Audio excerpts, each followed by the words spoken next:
Palmeolie i Indonesien. Vi er måske bevidst om, at vi er forbundet med verden. Men vi tænker sjældent over, hvordan vi er forbundet, hvilke relationer vi indgår i, og hvordan vi påvirker hinanden. I Indonesien findes en af verdens største regnskove. Men vidste du, at Indonesien er blevet verdens største producent af palmeolie ved at afbrænde store regnskovsområder og omlægge dem til palmeolieplantager? Regnskove fungerer som gigantiske økosystemer, hjemsted for utallige dyre- og plantearter. Når skoven får lov til at forblive uberørt, opretholder den sit eget økosystem, og dens naturlige balance forbliver intakt. Men når regnskoven forsvinder, forsvinder arterne med den. Mød Janang Igo fra Indonesien. De har stået ansigt til ansigt med konsekvenserne af palmeolieindustrien. For dem har væksten i denne industri haft en direkte og negativ indflydelse på mennesker, dyr og planter i deres hjemland. Regnskovene brænder, luften forurenes, klimaet ændres, og landskabet mister sin modstandsdygtighed over for de nye klimatiske forhold. Det er et skadeligt kredsløb med miljømæssige konsekvenser, der påvirker både naturen og samfundet.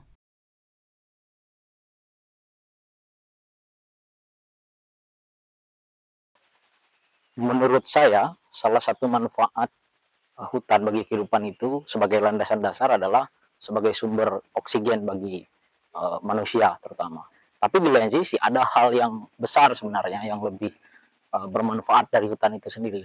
Apalagi misalkan kita secara konteks orang Kalimantan Tengah misalkan, hutan itu lebih bermanfaat lebih dari hanya sekedar tanaman saja gitu, bukan hanya sebagai tumbuh-tumbuhan saja, tapi itu merupakan bagian dari ruang hidup yang menghidupkan mereka.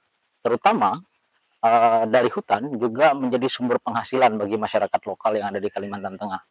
Selain itu juga mereka bisa berburu, meramu, dan lain sebagainya sebagai aktivitas yang bisa menunjang kebutuhan pokok, kebutuhan ekonomi, kemudian kebutuhan-kebutuhan lainnya, dan termasuk sandang dan seperti yang kita tahu, saat ini hutan yang ada di Indonesia sudah diambil alih dan dijadikan perkebunan sawit oleh korporasi.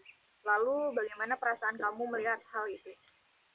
Yang pasti hal itu sangat membuat saya bersedih begitu, dikarenakan sebagai orang Dayak yang sangat tergantung dengan hutan, merasa sangat kehilangan sekali. Hal-hal sederhana yang sekarang bisa saya temukan adalah sulitnya mencari kayak kayu untuk obat-obatan, mencari bahan-bahan untuk pembangunan rumah dan yang lain-lainnya. Bahkan di beberapa tempat hutannya sudah tidak ada. Perkebunan sawit oleh korporasi. Yang pastinya yang pertama adalah orang-orang yang pasti berdampingan dengan perusahaan tersebut atau korporasi tersebut. Masyarakat yang ada di wilayah tersebut orang yang menjadi terdampak utama seperti itu. Lalu bukan hanya di situ, seandainya adanya pembukaan hutan untuk perkebunan kelapa sawit di wilayah hulu, nah maka orang-orang yang berada di wilayah hilir itu juga akan terkena imbas atau dampaknya, mulai dari entah itu bencana banjir dan yang lain-lainnya, entah itu longsor dan segala macam. Nah, yang pasti adalah bahwa dengan dikonversinya hutan menjadi baik perkebunan sawit, itu pasti sangat akan berdampak sekali. Nah, pemerintah mengatakan bahwa itu adalah salah satu jadi peningkatan ekonomi, tapi mereka tidak memperhitungkan seberapa besar kerugian yang dirasakan oleh masyarakat gitu, dan berapa besar manfaat sawit itu untuk masyarakat itu sendiri. Itu tidak sebanding, lebih besar dampak negatifnya daripada dampak positifnya. Tenaga. Nah, kemudian secara ekonomi, nah dulu ada istilah orang Kalimantan atau orang Dayak misalkan, dia mengajarkan ada istilah cukup. Dia mengambil hasil hutan hari ini untuk kehidupannya hari ini, mengambil untuk hari esok, bahkan bisa bertahan untuk beberapa bulan, tapi itu tidak berlebihan. Ketika hari ini dan juga dalam kehidupannya tidak terlalu signifikan mengenal uang. Tapi hari ini mereka harus mengejar uang. Segala sesuatu harus diuangkan. Bahkan dalam kehidupannya segala sesuatu mesti harus diuangkan. Bahkan dengan jarak, kemudian ketika ingin membantu orang, itu harus dihitung dengan uang semua. Lalu kalau untuk dampak lingkungan seperti apa? Kalau berbicara dampak lingkungan signifikan lah ya kalau untuk di Kalimantan sendiri. Pertama adalah tanah, misalkan banjir. Kedua, panas bumi yang panas ya, cukup cuaca yang kemudian semakin panas.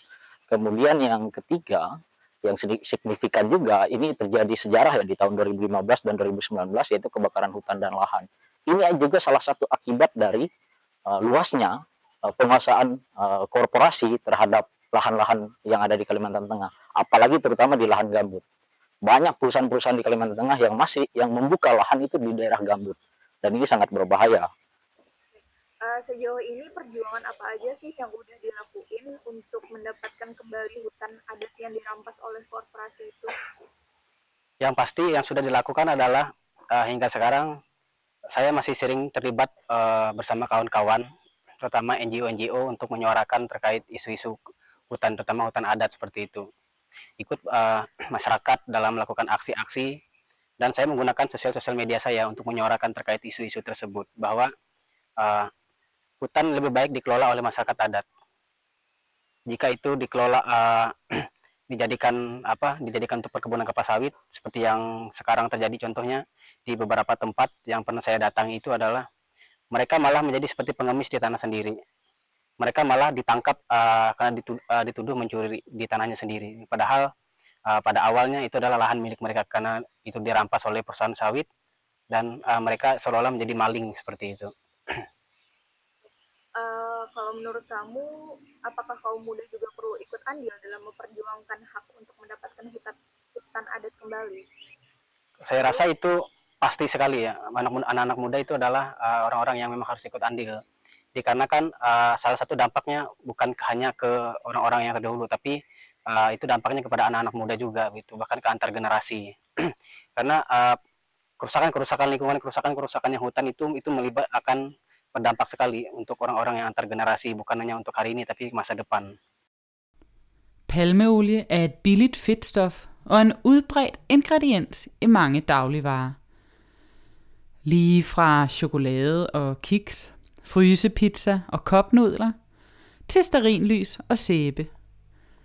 Hvis du gerne vil undgå produkter med palmeolie, kan du tjekke på ingredienslisten, om produktet indeholder palmeolie. Oliepalmer leverer det mest effektive olieudbytte per areal, sammenlignet med planter som raps, solsikke og soja. Dækker vi hele vores olieforbrug med disse alternativer, kræver det betydeligt mere plads. Men det store problem med palmeolie er, at mange palmeolieplantager er skabt på bekostning af uerstattelig regnskov. Vi er forbundet.